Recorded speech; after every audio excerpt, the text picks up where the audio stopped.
Students, आज हम करेंगे what is a homologous series. Homo means same. A series of carbon compounds having different numbers of carbon atom but contains same functional group, जिसमें carbon atom तो अलग अलग हों लेकिन फंक्शनल ग्रुप जो है वो एक ही हो, उसको होमोलॉगस सीरीज कहते हैं। नॉर्मली 3 तरह के कंपाउंड्स कार्बन में होते हैं, एल्केन्स, एल्कीन्स और एल्काइंस। एल्केन्स सैचुरेटेड हाइड्रोकार्बन्स हो गए, एल्कीन्स और एल्काइन जो है वो अनसैचुरेटेड हाइड्रोकार्बन्स हो गए। दूसरी भाषा में एल्केन्स में कोवलेंट बॉन्ड होता है सिंगल, और एल्कीन्स में डबल बॉन्ड होता है, और एल्काइंस में ट्रिपल बॉन्ड होता है। अब एल्केन्स का जो जनरल फार्मूला है, ऑब्जेक्टिव टाइप में भी पूछा जा सकता है, CnH2n+2, where n is the natural number. CnH2n+2 ये फार्मूला जो है आपको याद रखना है इस तरह से।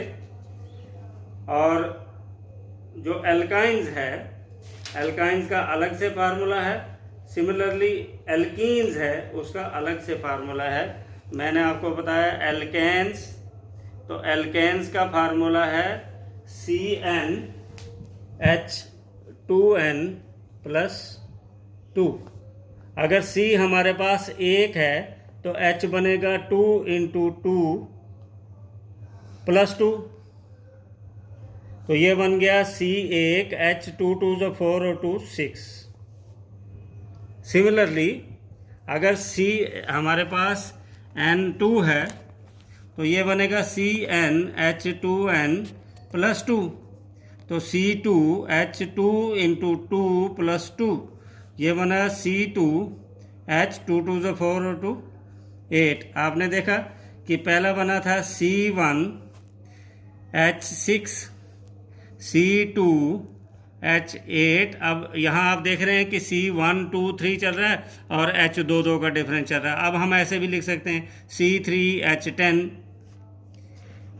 C4 H12 C5 H14 C6 H16 वगैरह वगैरह। तो ये जो बहुत लंबे लंबे कंपाउंड जो है बहुत सारे बनेंगे, this is called homologous series of alkanes. Homologous series of alkanes. Similarly दूसरा जो एल्कीन्स है उसका जनरल फार्मूला आता है CnH2n। CnH2n ध्यान से आपने सुनना है। इसका मतलब ये हुआ कि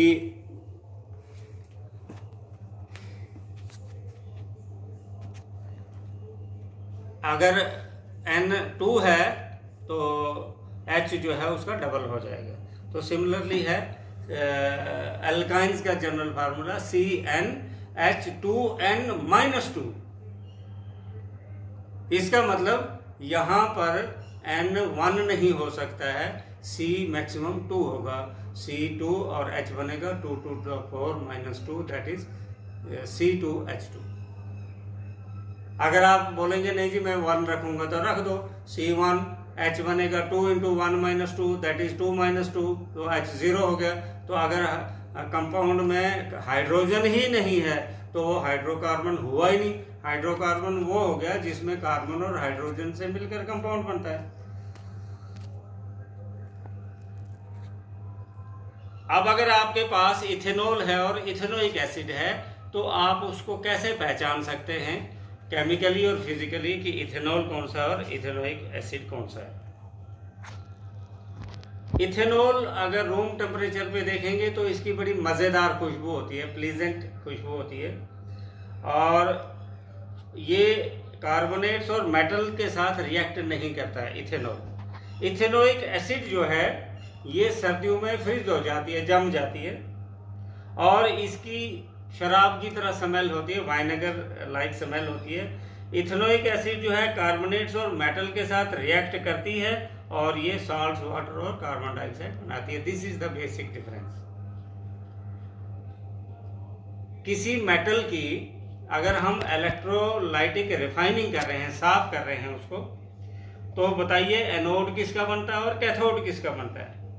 तो एनोड बनता है उसी का इम्प्योर मेटल और कैथोड बनता है प्योर मेटल।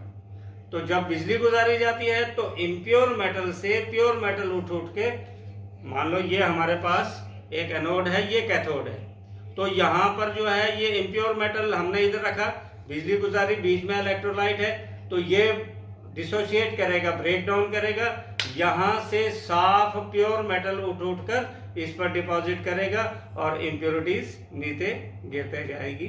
इस तरह से जो है ये इलेक्ट्रोलाइटिक रिफाइनिंग होती है।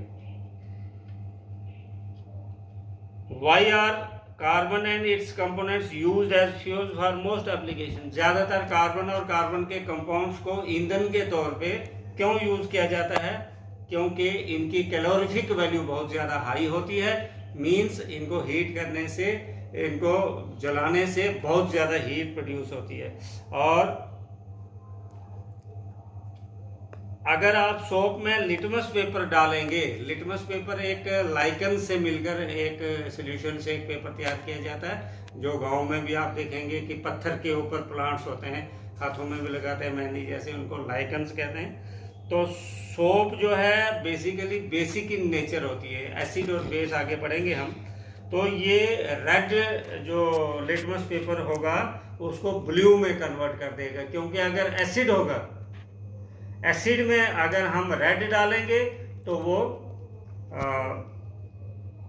ब्लू डालेंगे तो वो रेड हो जाता है, और बेस जो है वो क्या करता है, रेड को ब्लू कर देता है। But no change in the colour of blue litmus paper. अगर इसमें ब्लू डालेंगे तो उसमें कोई चेंज नहीं आएगी, रेड डालेंगे तो वो ब्लू में कन्वर्ट हो जाएगा। क्यों? क्योंकि बेस जो है रेड को ब्लू में कन्वर्ट करती है और एसिड जो है ब्लू को रेड में कन्वर्ट